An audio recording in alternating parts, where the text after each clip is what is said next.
I'm here today to tell about the Arkansas Razorback Foundation.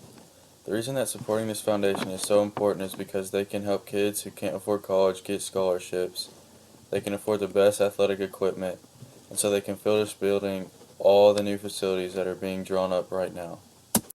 I'm here today to tell about the Arkansas Razorback Foundation.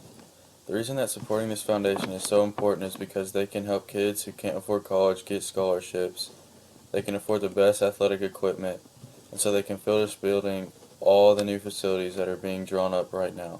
Good afternoon. I'm here today to tell about the Arkansas Razorback Foundation. The reason that supporting this foundation is so important is because they can help kids who can't afford college get scholarships, they can afford the best athletic equipment, and so they can finish building all the new facilities that are being drawn up right now. To begin, the Razorback Foundation is starting a new trend in college schooling. They are raising extra money to give scholarships to kids in need of money for school. Arkansas is one of the few schools that are concerned about students in need. Giving extra money to this foundation could go towards a scholarship to the people sitting around you in class right now. This can impact many lives in a very positive way. Follow up with that, donating to the Razorback Foundation would help the athletic programs tremendously in affording the best equipment possible. This would reduce injuries in all sports. For example, the football team would have the top-notch pads and helmets in the league. This would prevent many injuries such as concussions, broken bones, and brain diseases later in life. Here's a video to further explain my examples. It's the season these players wait for, football. They're likely not thinking about it now, but just about every hit, whether to the head or body, could affect their brains later on. The University of Toronto has had a concussion program in place since 1998. Which includes scheduling them for baseline neuropsychological tests.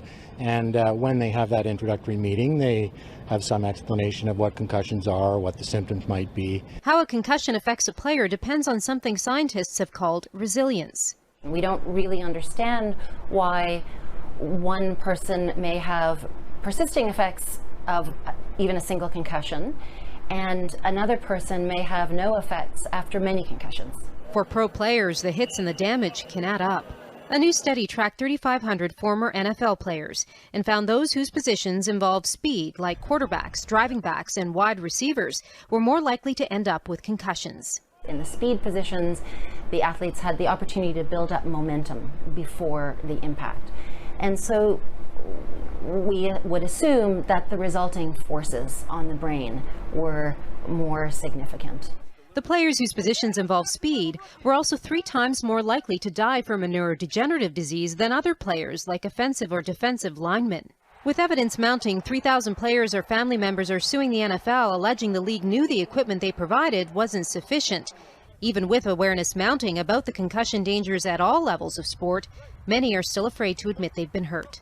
Athletes don't want to stop playing, so there can be a reluctance to report that they've been injured or that they've sustained a concussion. One of the issues with concussions as well is that symptoms can be very subtle, so subtle you can't see them on an MRI or a CAT scan, for example. Okay, so this whole question of baseline testing is very interesting because you can really measure if there are differences. Exactly, and you want to do that, and a lot of schools and top football schools are doing that now. They're measuring the athletes sort of before pre-sport as you can get, so that then they know how they're going to perform, and then if they've suffered an injury or an injury is suspected, they can look back at those tests and say there's a big difference here. So that's likely because of the concussion. But if I had a child who wanted to play football, I would be very reluctant to go there. It's a very adversarial sport. But there are is. people who will say, we don't know how many hits it actually takes to cause damage. You can get hurt doing any sport at all. This is true. So it's You're difficult. absolutely right. It's a difficult question. It is. All right, B, thank you. The last reason I'm going to discuss today is that donating to the Razorback Foundation will help the school finish building facilities that have been worked on for years. These facilities are being built in memory of Arkansas legends such as multiple players and coaches. These are planned to be the best of the best stadiums and arenas in college sports. This would help attract more fans, raising more profit for school. In contrast, some people may ask how Arkansas doesn't have an... In conclusion, there are many reasons everyone should donate to the Arkansas Razorback Foundation. Just a few of these reasons are that they need money to help pay for new facilities, afford better athletic gear, and to have sufficient funds to help students in need to go to college. Thank you.